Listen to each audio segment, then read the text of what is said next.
reste un seul, ça doit de te battre pour que tu le rejoignes. Non, pour devenir grand et fort, ce n'est pas facile. Personne ne va te faire des cadeaux. Même pas ceux qui t'entourent. Même pas ceux qui sont à côté de toi à l'église. Amen. Amen, amen. Sauf Dieu. Personne ne va t'accepter de monter. Ils vont tout faire pour te retenir plus bas.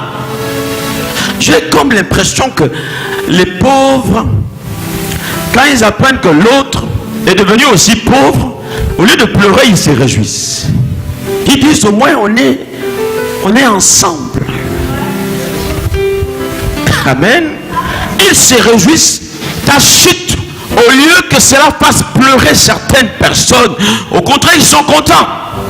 Parce que ta montée le dérangeait. Ta montée dérange certaines personnes. Si toi tu es maintenu quelque part, ça dérange ceux qui sont à côté de toi. Qui va te laisser tranquille? On ne va pas te laisser tranquille. Le diable ne va pas te laisser tranquille. Les sorciers ne vont pas te laisser tranquille. Les amis ne vont pas te laisser tranquille. Personne ne te laissera tranquille. Mais si tu as un bon soutien, dis avec moi un bon soutien, un bon appui. Si tu es bien appuyé, ils viendront par un seul chemin, mais ils seront repoussés par 7 chemins différents. Ils tendront des pièges, ils tomberont eux-mêmes dans leurs propres pièges. Mais toi, tu dois continuer ton ascension. Je déclare que tu continues ton ascension au nom de Jésus. Jacob fait ce songe, il voit l'échelle qui monte au ciel et Dieu est là. Dieu le Père regarde. Il veut le bien de tout un chacun. Il veut que tout le monde monte. Il veut que tout le monde atteigne, n'est-ce pas, une dimension supérieure. Même quand la Bible dit, je connais le projet que j'ai formé pour toi. Projet de bonheur et non de malheur. Dieu ne veut le malheur de personne. Le problème, c'est notre soutien. Combien beaucoup ont commencé à monter dans leur échelle. Une échelle a des marches. Il y a des barres, il faut mettre un pied, un autre, un pied, un autre. Il faut ces marches-là, il faut ces barres-là. S'il n'y en a pas, même si les 2 colonnes de l'échelle sont dressées, s'il n'y a pas ces marches, tu ne peux pas aller très loin. Et si ces marches ne sont pas solides, tu vas te retrouver plus bas que bas. Amen. Et la base, elle est très importante. Chaque marche soutient ton corps pour que tu montes. C'est pourquoi quand quelqu'un monte sur une échelle, il met le pied, il regarde d'abord si la marche la tient. Combien beaucoup se sont blessés, ils sont arrivés au milieu de l'échelle, mais il y avait une barre, il y avait un bois qui était pourri. Dès qu'il a mis le pied, sa chute était beaucoup plus grande. Il faut que chaque marche, qui est un soutien, qui est un appui, qui est une base solide pour toi, il faut que chaque marche soit solide. Et les marches là, ce n'est pas Dieu qui va les ajouter, c'est toi-même. Dieu, il a dressé les 2 colonnes et il est là au-dessus. Il veut te tendre ta main pour te tirer. Mais il te demande d'avoir, n'est-ce pas, des bases solides, d'avoir des appuis solides. Amen. Amen, amen, amen. La Bible nous dit, quand vous lisez ce travail de ce texte de Jacob, à la fin, Jacob s'est enrichi dans la maison de Laban. Il a été roulé pendant plus de 20 ans. Mais au sortir de là, il a laissé Laban pauvre, il est sorti de chez Laban riche. Jacob s'est enrichi dans la maison d'autrui. Tu pourras t'enrichir dans l'entreprise d'autrui. Amen, amen, amen. Tu pourras aller dans une entreprise, on ne te paye pas bien. On te paye mal. Mais tu acquiers de connaissances dans cette entreprise. Tu vois comment il travaille, tu vois comment il fonctionne. Il te paye mal, mais toi tu es en train de t'enrichir par les connaissances que tu es en train de recevoir de là. Et le jour où tu sortiras de là, tu crées ta propre entreprise avec les connaissances que tu as ramassées là. Dieu peut t'enrichir chez l'autrui, chez l'autre. Dis à ton voisin, je peux m'enrichir au travers de toi. Amen. Amen, amen, amen. Laban au départ était plus riche que Jacob. Laban était plus riche que Jacob. Quand Jacob arrive avec son petit short, sa culotte, n'a rien, juste un seul habit. Il n'avait pas d'habit, Jacob. Il a même demandé les habits à Dieu, on va voir ça. Il n'avait pas de quoi manger. Il arrive chez Laban. Il n'a rien, méprisé et méprisable. Mais Jacob avait la bénédiction de Dieu et lui-même, il a créé les appuis de son échelle. Ça, Laban ne savait pas. Là où vous êtes, les gens ne savent pas ce que vous êtes véritablement. Personne ne sait ce que tu es véritablement. Dites Amen. Personne, vous ne savez pas ce que je suis. Je ne sais pas ce que vous êtes. Chacun sait ce qu'il est. Toi, tu sais ce qu'il est. Oh, je vais te dire aussi, même si tu as échoué aujourd'hui, ce n'est pas parce que tu as échoué aujourd'hui que tu échoueras tous les jours dans ta vie. L'échec d'aujourd'hui n'est qu'un moyen pour rebondir bien demain. Parce qu'en toi, il y a une bénédiction. En toi, il y a une grâce. Ne te moque pas de celui qui a échoué aujourd'hui. Il peut te dépasser demain. Amen, amen, amen. Jacob savait ce qu'il était. Il savait qu'il y avait quelque chose de Dieu en lui. Il entre chez Laban sans rien. Mais en lui, il savait. Je suis le fils d'Isaac. J'ai la bénédiction de mon père. Et il savait également, en route, j'ai rencontré Dieu. Il a montré mon échelle d'élévation. Oh yes. Lis-nous encore la suite. Ce passage me saoule. Ça me donne l'onction. Rien qu'en lisant cette parole, je suis déjà saoulé par l'onction du Saint-Esprit. La parole. Je suis l'Éternel, le Dieu d'Abraham, ton père, et le Dieu d'Isaac. Oui. La terre sur laquelle tu es couché, je te la donnerai à toi et ta postérité. Oh! Amen, amen, amen. La terre sur laquelle tu es couché, je te la donnerai. L'échelle était appuyée sur quoi? Sur quoi? Et Dieu dit quoi? La terre sur laquelle tu es appuyé, je te la donnerai. La terre qui est la base, qui est le soutien de ton échelle, je veux te la donner. Il n'a pas dit je te la donne. Il n'a pas dit je te la donne. Et je ne comprends ça. Il n'a pas dit je te la donne. Mais il a dit quoi? Je te la donnerai. Je te la donnerai. C'est au futur. Je te la donnerai. Ça peut être demain, ça peut être après-demain, ça peut être après 10 ans. Mais il a dit je te la donnerai, je te la donnerai, je te la donnerai. Cette terre, je vais te la donner. Je vais te donner cette terre sur laquelle est appuyée l'échelle de ton élévation. L'échelle de ta victoire, l'échelle de ton mariage, l'échelle de ton voyage. Je veux te donner cette échelle, cette terre. Chacun de nous a une échelle dressée. Les deux colonnes de l'échelle sont là. Dieu ne fait exception de personne. Si l'un s'est marié, toi tu n'es pas encore marié, ne dis pas que Dieu ne t'aime pas. Dieu aime tout le monde. Et chacun de nous a sa bénédiction. Ton tour arrivera. Ton tour va arriver. Dis à ton voisin, mon tour arrivera au nom de Jésus. Dieu a donné pour tout le monde. Dieu a mis devant nous. Il a dit, je mis la vie devant tout le monde. Dieu n'est pas là pour faire du mal à quelqu'un. Tout un chacun de nous. Mais le problème, les deux colonnes sont là. Mais le problème, c'est à toi de mettre, n'est-ce pas, des appuis solides, de mettre des marches solides pour que, n'est-ce pas, tu puisses monter. Les deux colonnes sont là. Il suffit à toi de comprendre que je dois à chaque fois appuyer mon échelle pour que je monte. Amen, amen, amen. Continue. Ta postérité sera comme la poussière de la terre. Voilà, il bénit. Dieu montre ce qu'il sera, oui. Tu t'étendras à l'Occident et à l'Orient, Wow. au Septentrion et au Midi. Et toutes les familles de la terre seront bénies. Tout ça, c'est le futur. En toi et en ta postérité. Voici, je suis avec toi.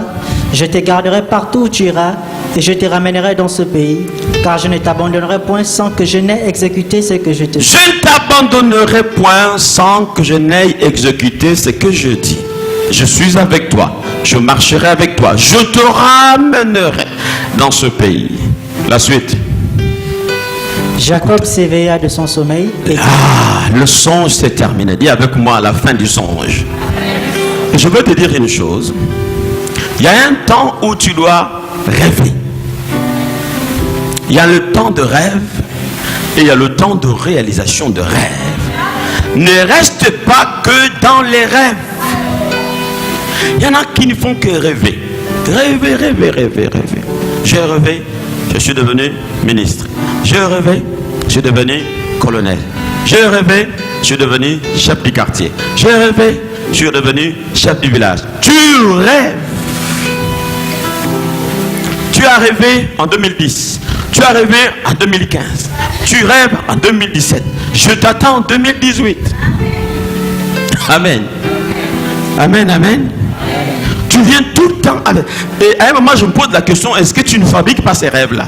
J'ai rêvé qu'on m'a donné beaucoup d'argent. J'ai rêvé. Il y a un frère qui avait un vrai rêveur à l'époque. Vous savez, il y a des frères à l'église parfois qui rêvent tout le temps.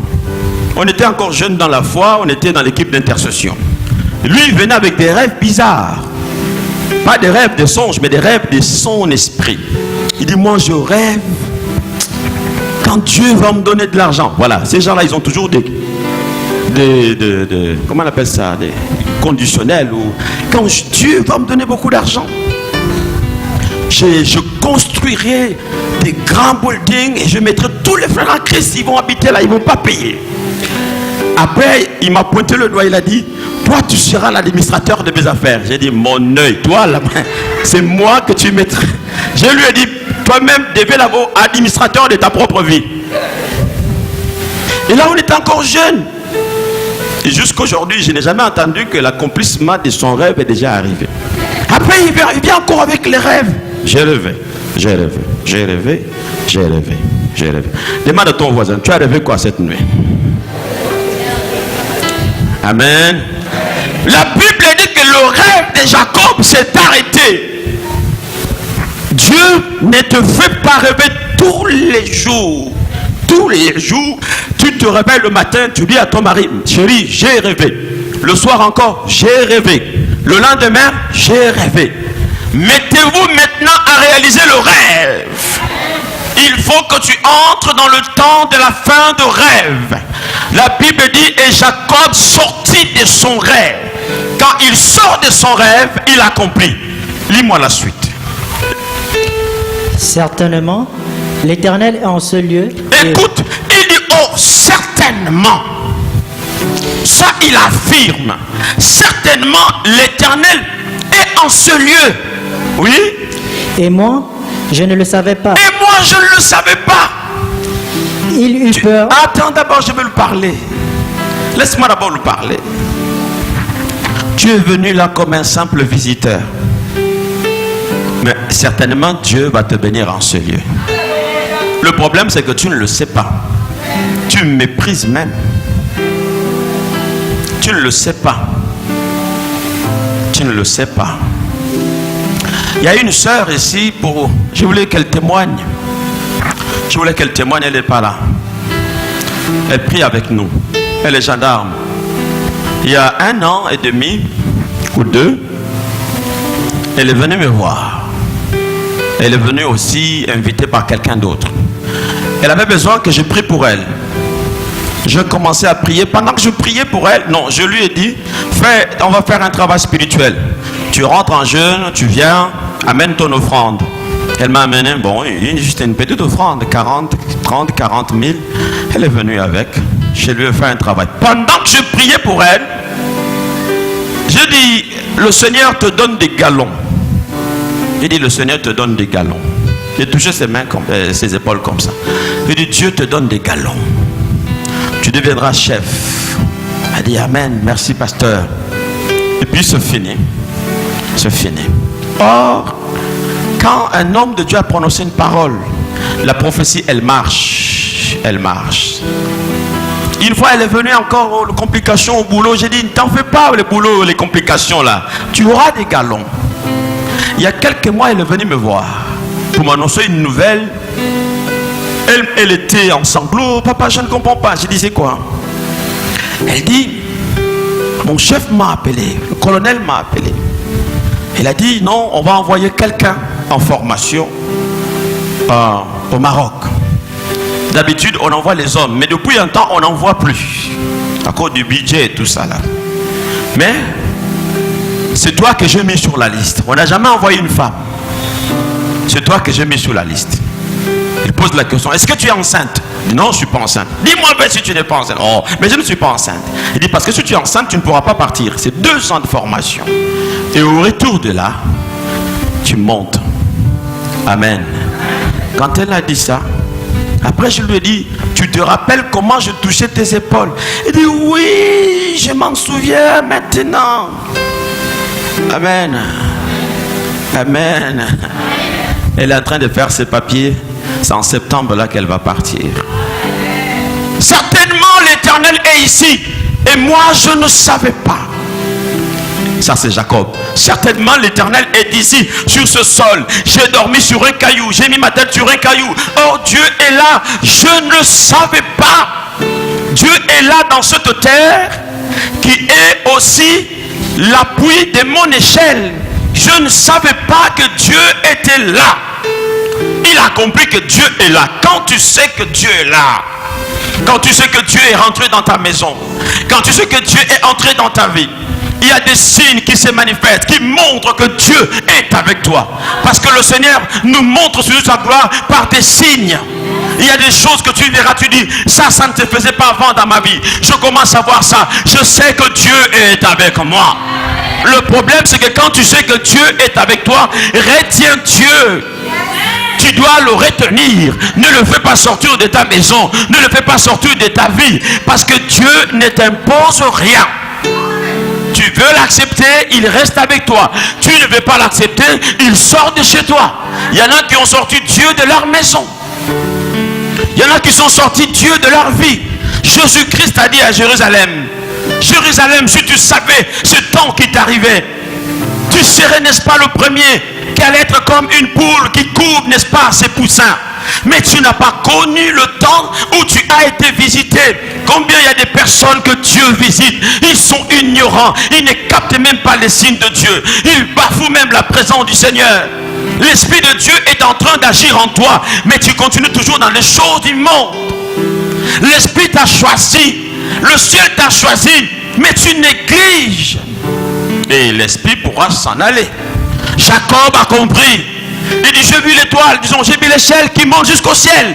Certainement, Dieu est ici. Moi, je ne savais pas. Maman Sophie nous a dit ce matin, il ne suffit pas d'entendre que quelqu'un a été guéri. Il faut que tu vives, il faut une expérience personnelle. Jacob avait entendu parler du Dieu de son grand-père Abraham, ce que Dieu avait fait avec Abraham. Et il avait entendu ce que son père avait vécu avec ce Dieu-là. Mais Jacob n'avait jamais entendu la voix de Dieu. Ce jour-là, c'était son expérience personnelle d'un contact avec celui qui gère le ciel et la terre, l'Éternel des armées. Que Dieu te parle ce matin, que Dieu te touche ce matin, qu'il y ait une expérience personnelle. Tu ne peux pas louer ce Dieu-là si tu ne l'as pas expérimenté. Nous autres là-dessus on s'accroche parce qu'on l'a expérimenté. Et on est devenu comme cimenté, comme collé. On ne peut plus me faire quitter de cette voie.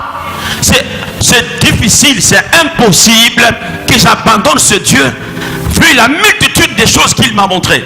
Pas seulement sur moi, mais sur des gens qui m'entourent, sur des frères et des sœurs, sur la vie de beaucoup de personnes. Ce Dieu-là est bon, ce Dieu-là est merveilleux. La Bible déclare, si vous l'avez senti, si vous l'avez goûté, et vous avez senti qu'il est bon, attachez-vous à lui.